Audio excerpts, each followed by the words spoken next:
கர்மதேவாய நமக.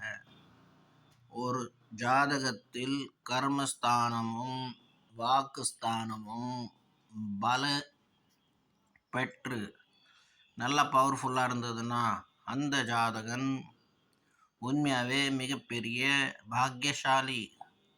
இந்த 2 கிரகங்கள் ஒன்று வாக்கு மூலியமாக கர்மத்தை செய்கிறது, ஒன்று செயல் மூலியமாக கர்மத்தை செய்கிறது.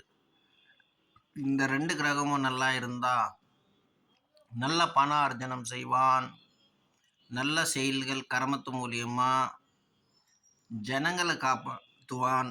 பிரச்சனை உள்ளவர்களை நல்ல விஷயங்கள் சொல்லித் தருவான். லைக் மதர் தெரீசா, இன்னும் சில சோஷியல் ஒர்க்கர்ஸ்லாம் இருக்காங்க, ரொம்ப நல்லது செய்கிறவங்க, நிறைய பேர் ஹெல்ப் பண்ணுறவங்க புவர் பீப்புள்ஸை. லைக் சோனு சூத்னு ஒருத்தர் இருக்கார்.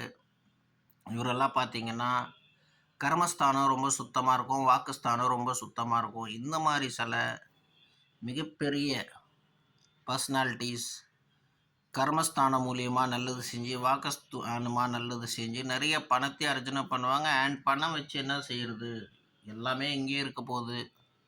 இதை வச்சு ஜனங்களையும் நல்லது செஞ்சுப்பாங்க. அவங்களுக்கு என்ன தேவையோ அதை மட்டும் செஞ்சுப்பாங்க. நீங்கள் எவ்வளோ சம்பாதிச்சாலும் சாப்பிட போகிறது கொஞ்சோண்டு சாதம் தான், கொஞ்சோண்டு ஜலம்தான் குடிக்க போகிறீங்க. ஒன்று கங்கையை குடிச்சிட மாட்டீங்க, இல்லைன்னா எல்லா தங்கத்தையும் உருக்கி குடிச்சிட மாட்டீங்க.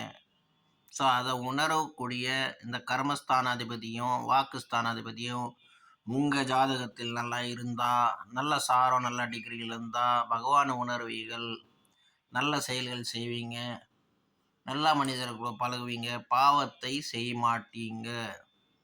அதே ஒரு சில குரூர கிரகங்கள்லாம் நல்லா இல்லைன்னா கெட்ட கர்மங்கள் மூலிமா பண அர்ஜனம் பண்ணி மக்களை தொந்தரவு செய்வீர்கள். கெட்ட சிந்தனை, கெட்ட சித்திகள், கெட்ட செயற்கை இதிலெல்லாம் போவீங்க. கெட்ட குரூர கிரகங்கள் கெட்டு போய் கெட்ட சாரத்தில் ஏறி இருந்தால். ஸோ அதனால் வாக்குஸ்தானமும் கர்மஸ்தானமும் ரொம்ப சுத்தமாக இருந்து ஒருத்தரை பார்த்துக்கிட்டாலும் இது ஒரு மிகப்பெரிய யோகம். கர்மாதிபதி நமக.